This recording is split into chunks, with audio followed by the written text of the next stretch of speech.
میرے حضور نے ارشاد فرمایا، جو لوگ اللہ کے کسی گھر یعنی مسجد میں قرآن پڑھنے، آپس میں قرآن سیکھنے سکھانے کے لیے جب بھی جمع ہوتے ہیں، 3 انعامات۔ پہلا انعام یہ ہے، میرے حضور نے فرمایا نزلت علیہم السکینۃ، جب وہ بیٹھ کر قرآن پڑھ رہے ہوتے ہیں ان پر دل کا چین اور سکون اترتا ہے۔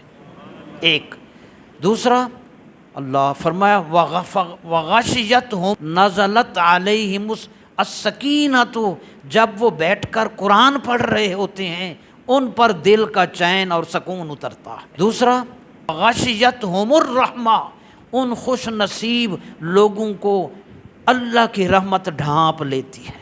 نمبر 3، وحفتہم الملائکۃ، اور فرمایا اللہ وحفتہم الملائکۃ، اور فرمایا اللہ کے خصوصی فرشتے ان کو گھیر لیتے ہیں۔